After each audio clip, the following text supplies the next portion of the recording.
All right. Hi, everyone. It's a pleasure to be here. Thank you, Alina and team, for the invitation. Like I was saying, I wished it would be in person. In fact, we had tickets to go to Georgia with my family in September, but the borders weren't open. So hopefully next year. All right. So a couple of weeks ago, Alina reached out and asked me to speak at the conference. And she asked me to speak about how did you get to where you are? And I thought, wow, that's it's a difficult topic, but hopefully with, sharing some of my experience and some skills that I feel have helped me to get there, this will be useful to some of the listeners. So in order to understand how to get to where you are, let me first share with you where I came from. In fact, it's not on the CV, but I was born close to your country. I suppose most people dialed in from Georgia. So I was born actually in Kazakhstan, in the former Soviet Union. Then my family moved to Germany, and I grew up in Germany, went to high school in the US, university in the UK, lived in Argentina and China as well, and been living in the UAE in Dubai for the past 6 years.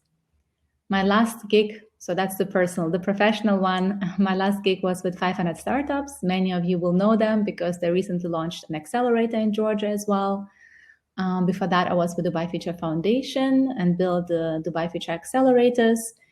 Some of you might be familiar with that as well. And before that, I was with Rocket Internet, that is a venture builder and VC from Germany. So that's quickly on me. I'm also affiliated with the World Economic Forum, UN, and the BMW Foundation. All right. So what I think is the most important skill for any entrepreneur, but really for any human being in life, is resilience. Resilience is key, and I'm sure all of you who are listening right now are resilient because it's a Saturday afternoon. You could be doing all the other things in the world, depending on where you are. You could be on the beach, you could be in the mountains, you could be watching Netflix on the couch. But the fact that you are here working on, learning something new, developing your capabilities already shows you are very resilient people. So, credit to that, to you. Let me share you a story. Let me share a story with you on resilience. When I was with Rocket Internet, and Rocket Internet, like I said, is a big venture builder. They actually built, you could say they built the ecosystem in Berlin, in Germany. I came to the UAE as an entrepreneur in residence for them to help them launch one of the ventures. And while I was here, I thought there's a great opportunity for a tech beauty app. I knew they were building something similar in Brazil at that time. So I said, let's share the IT resources and I build it for you here. However, it wasn't that easy, even though I've been already with them for a year and a half prior to that, but I didn't have the right profile. And the right profile was a white male, from a good university with consulting experience. So there was consulting experience, good university.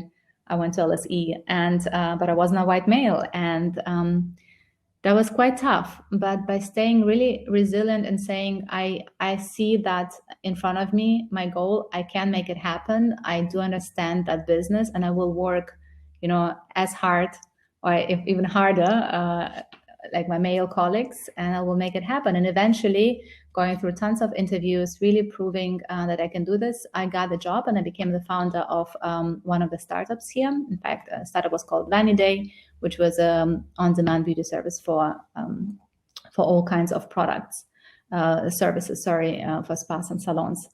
And I mean, there are many stories on resilience. This is just one of them. And I really think that resilience is important in no matter what you do in life. The second, and by the way, this is by far not an extensive list. There can be many more, but obviously having only 15 minutes, I had to boil it down to 3. So I have 3 points and 2 bonus points. So resilience is number 1. Second is cultivate relationships / treat people well. I really cannot emphasize enough how important that is, to treat people well, because you just don't know, where they will end up in a couple of years. If we were in a physical location right now, I would say to you to look to your left, look to your right. Some of those people in the room will become, who knows, maybe founders of future unicorns or ministers of their countries.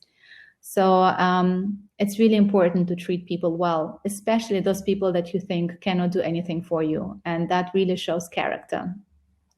Let me also here share a story with you. A year and a half ago, I was part of the team that launched the accelerator in Saudi Arabia for 500 startups. And I was mentoring a startup there, 2 young men and a young woman, and building a social app. And, I mentored them like I mentored any other startup, not asking any personal questions, really focusing on the work and trying really to support them. And a couple of weeks ago, they reached out to me and asked me to moderate a panel at the G20. There's the G20 happening in Saudi. And turns out that one of those young men whom I was mentoring a year and a half ago is in fact His Royal Highness Prince, very close to the royal family, which shows you, the way you treat people, it all comes back. So, cultivating those relationships is essential. And I think it's as essential in the UAE, in GCC, but also in CIS countries, because I think especially in those, I'd call them kind of emerging markets countries, we know that, people can move very fast and things can change very quickly, not like in, let's say, Europe, which are more established, older countries where you might not be able to move up as quickly as, in our markets where we are based. I also had a similar story with 500 startups. I had helped the founder years ago when I was with Dubai government, and it was just, paying it forward, giving back without expecting anything in return. And 3 years later, they came to me and actually asked me if I'd love to run the global ecosystem building efforts. So remember to cultivate relationships and treat people well. And the number 3 skill that I find is really essential as well is to do the hard things. You probably know this saying from Kennedy, who said, "We don't go to the moon because it's easy. We go to the moon because it's hard." And I very much live by that sentence, because I think, we don't just achieve something and say, this is it, we're comfortable with staying here. It's about becoming really good at something. You master a certain skill. For example, let's say, I'll take my personal example. I built a startup and really enjoyed it. And at the moment when that was done, I felt I actually would really love to understand more about how do you actually build ecosystems. So I went into that path, and I was a novice again. I didn't know anything about it. So I had to really learn hard and become one of the ecosystems enablers. And now my next one is actually, the VC space. So I'm working on building a fund, and that's new for me as well. So it's about doing the hard things because they are the ones that bring us forward. It's about keeping this growth mindset and curiosity that really empowers you to do much more. So that's definitely essential.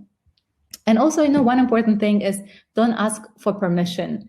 You probably know that quote that also goes around, ask for forgiveness, not permission. I mean, of course, with a clear mind, don't just do things and say, I heard Vera say that, but do things that you feel will benefit you and the people around and the humanity. In general, I feel whatever you do, it's really important to find your purpose, right? I think purpose-driven startups, purpose-driven people are the ones who are resilient, who do the hard things, who, achieve things in life. And it's definitely not easy. Believe me, even if it looks from outside, you look at people and think, oh, wow, it's easy for them. It's for many people, it's as hard as for you. So keep that in mind and keep going. All right. However, while you keep going, and this is one of the bonus points I wanted to share, it's really important to take care of your well-being. Stigma in Georgia for that, but it's definitely a stigma in the Middle East where I live, that people don't talk so much about mental health. There's no such thing as talking about, having failed. We all hear about, there are several IPOs announcements again today, unicorns, boom, bang, everybody is successful, but that's not the case at all. We don't hear enough about people who have failed. And I feel in the Middle East, at least now, in the UAE, I see some of the successful entrepreneurs started to speak up and speak out about having failed before. And I think that's really important that we realize that it's part of the game and take care of our mental health. And while you are building, and entrepreneurs fatigue is a real thing, you can burn out very easily. And as a woman, you can feel that, you know, you're not being taken seriously, you don't get your seat at the table. Work hard, but make sure you sleep enough, you know, you meditate, you take care of your well-being. Arianna Huffington has this, I think, article. She also talks about sleep your way to the top. And by that, she means sleep enough, you know, get enough sleep, because only when you get enough sleep, you actually have clarity in your head. And exercise, you know, all those things that you're really supposed to do. Eat well. I do that a lot. You know, it's work hard, but if I don't meditate, I do a lot of breath work as well, and that helps me to get clarity. Drink your green juice or whatever keeps you, you know, feeling well, and then you can perform much better. And a second and last bonus point is build your tribe. I spoke at a conference in Singapore, well, virtually this morning, and it was about, especially about women, in fact, how to succeed. And I spoke about it's really important to have role models. And my generation, for example, we didn't have that many role models. It's different for younger women.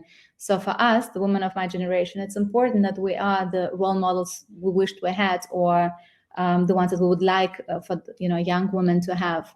So role models are really important, and luckily there are more now, especially, you know, we see some changes in the US as well. Network is super important, right? Be part, and that goes to, you know, what I was saying, relationships building and really working on your network is important. Capital, of course, is important if you build a startup. But as important is your tribe, you know, the people who honestly really are happy for your success. That's really important. So make sure you take time to build a tribe around and be honestly happy for them as well. It doesn't have to be hundreds of people. It can be just a small circle that you can fully be yourself and trust, and have this tribe around you who helps you, whom you help as well. So this is it. Thank you so much.